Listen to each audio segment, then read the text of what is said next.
What did he do? Don't worry, I'm not a pedophile, but my last video made some mistakes. This is just another nostalgia bait, create propaganda slop again. I really do hate these sorry excuses for documentaries. Are you not embarrassed to make videos like this? So, the video started off with just some general history of modding up until about 2 minutes in, where I start to talk about how there's not as many huge content mods being made anymore. I talk about how it's mostly vanilla plus recycled stuff.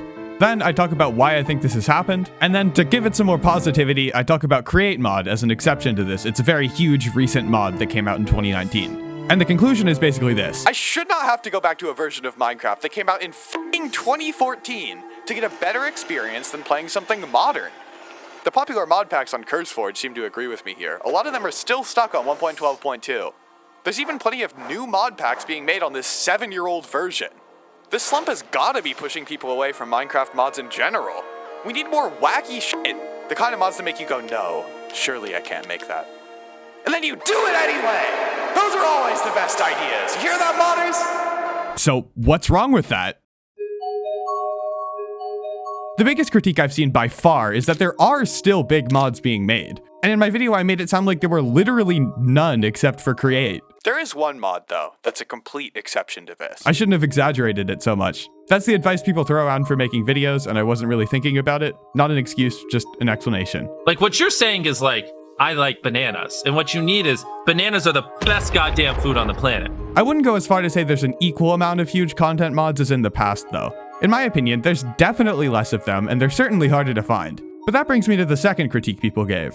I included some reasons for why there's less of these huge mods being made in my original video. Mod reviews are less popular now. Forge is nowhere near as dominant. It is far from the only mod loader. As it evolves, more and more of the innovation has already happened. Cultural shifts do genuinely play a role. The bedrock marketplace. But I missed quite a few reasons. The first reason I didn't consider is huge. The modding space has shifted from one mod adding all of the features to mod packs combining a bunch of little mods and doing most of the heavy lifting themselves.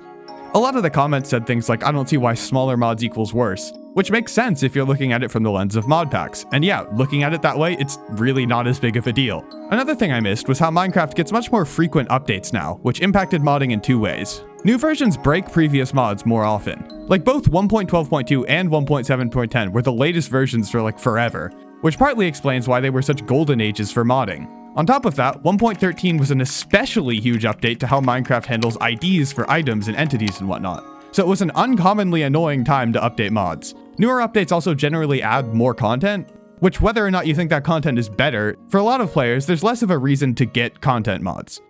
And the last thing I wanted to touch on is with mod reviews. Mod reviews are less popular now, but to be fair, that could just be because the mods themselves are less interesting. It's hard to say. Really thinking about it, mod reviews are less popular absolutely because of content trends and shifts on YouTube. It's definitely not because the mods are less interesting. This is especially true because look at what this comment pointed out. Honestly, when I think of old school mod reviews, I think of small mods like elemental creepers, not reviews of the Aether dimension. Hell, Lucky Blocks still remain popular, and that's simple enough to code with command blocks. I think mod reviews may contribute to mods overall being less popular, but it's pretty unlikely it affected the size of the mods. One last thing here. Watch this clip. You are literally unilaterally banned from making money on Java modding. I think it's worth looking at Roblox though, because they're in a much better spot. Roblox, by pretty much any metric except revenue, is not in a much better spot. But revenue is what I was talking about here. Java modders make next to nothing, and Roblox actually pays their developers. Terribly worded though. Roblox's player experience is worse because of the almost said criminalization, Freudian slip. Roblox's player experience is worse because of the over-commercialization, but a balance should be struck in a way that allows Java modders to potentially do this full time. Now, on the video overall, a bit of nostalgia probably did creep in, but I think the biggest mistake I made was lacking nuance with it. I wanted to make a quick video where I didn't have to interview people because I was tired of how much time that was taking, but that led to it being super surface level, and I've learned my lesson from that. And I can also see how it's easy to associate my video with the other old Minecraft was better type videos people have made in the past, which is probably why they were more upset. Thank you to everyone who left actually polite comments, and if you want me to listen to you, don't be an asshole. But all that being said, the negative comments still aren't at the top, so why bother making a response? Put simply, I'm not making this video because I got called out, but I do feel a moral obligation to correct my mistake more thoroughly than just with a pinned comment. The last thing I want is for people to associate Skyboy, the holy grail of brands, with misinformation, alright? Now, after all of that, I will be leaving the video up, but it's not for the reason you think. It's definitely not for money, because this is how much the video has made so far. It's not going to make a profit after how much I paid my editor. If you don't know, YouTube has a thing called RPM that makes different types of content pay you different amounts, and Minecraft has one of the worst RPMs on the entire platform right now, and it's very hard to do this as my job. Anyway, the reason I'm leaving this video up is not that, it's because I stand by my core point still. There are not as many huge Minecraft mods being made, and nostalgia or not, I wish there were more of them. I should have made it more clear it was mostly opinion in the first place, and I also should have made it more clear I don't hate modders or think they're lazy. I'm of the opinion that laziness isn't something that magically affects huge swaths of people. You gotta look at the incentives, which I believe have changed. Thank you for coming to my TED Talk.